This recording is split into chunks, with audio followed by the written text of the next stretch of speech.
Hey, so today I'm going to be doing the opposites book tag. I haven't been tagged by anyone, but it looked really fun, so I thought that I'm just gonna go ahead and do it for this week's video. First book in your collection and the last book you've read. I actually threw out a lot of my books from when I was little because I didn't feel like they were relevant anymore. But the ones I still kept are the ones that I love a lot, and I think the first one that I got was Charlotte's Web by E.B. White. I probably got it when I was in year 2 or 3.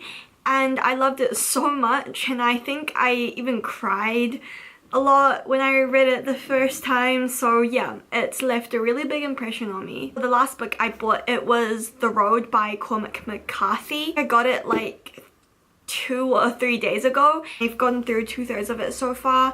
It's really good. I'm probably going to do a review of it soon. A cheap book and an expensive book. Obviously the cheapest book that you can get is for free, so most of them are on my Kindle. With classics like Jane Austen and stuff like that, I like to just download it from Project Gutenberg and put it on my Kindle, and it's all for free. As for the most expensive book that I paid the most money for, it's probably this, S by J.J. Abrams and Doug Dorst. It's a beautiful book. I actually heard about it from Felicia. It's kind of an interactive reading experience. I think that's what they call it. So it looks like an old library book. And when you open it up, it's got these pages and there's notes that these two people are writing to each other. They're also trying to discover the mysteries of the book. I haven't read it yet, but I'm going to eventually. It's definitely worth the money, I think. A book with a female protagonist and a book with a male protagonist. So I went for The Boy in the Striped Pajamas by John Boyne, and I also chose The Book Thief by Marcus Zusak. They're quite strongly linked. They're both about the Second World War.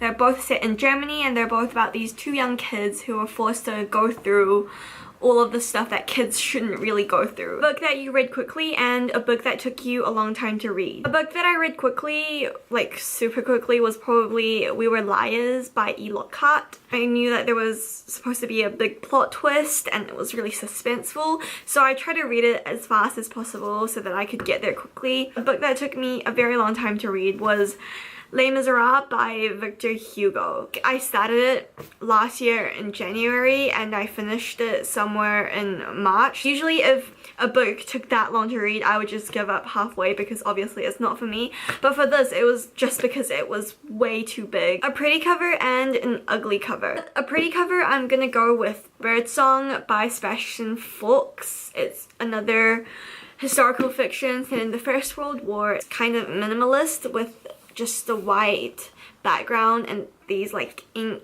barbed wire fence. It just looks really elegant, you know, and the spine is so pretty. It's like a brush stroke. For an ugly cover, I'm gonna go with this edition of The Disreputable History of Frankie Landell Banks. And with the book, there's a girl and there's like a boarding school, but it could have been executed so much better. A national book and an international book. I don't have that many New Zealand authors in my book collection, but the one that I do have is Juggling with Mandarins by V.M. Jones.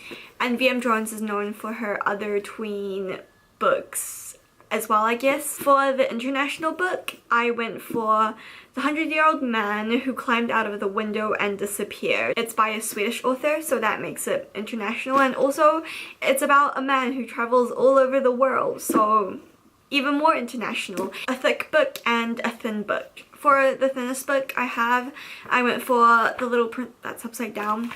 The Little Prince. It's not the book that I own with the least pages. I think that's Fantastic Beasts and Where to Find Them, but my edition's hardcover, which makes this one thinner even though it's got like 100-something pages. Fattest book I have, it would be Les Miserables. Again, I have it in 2 editions, so 2 translations. I just wanted to compare them. They're both by French authors, so that links them kind of. A romantic book and an action book. I went for More Than This by Patrick Ness as my action-y book. There's a lot of running and exploring involved. I chose Fangirl by Rebel Rowell as my romance book. And they're both really good, interesting reads. This is about a college student, and this is kind of like a sci-fi. A book that made you happy and a book that made you sad. Again, I chose 2 books with a stronger thematic link The Perks of Being a Wallflower by Stephen Chbosky, and The Bell Jar by Sylvia Plath. They're both about young people and mental illnesses.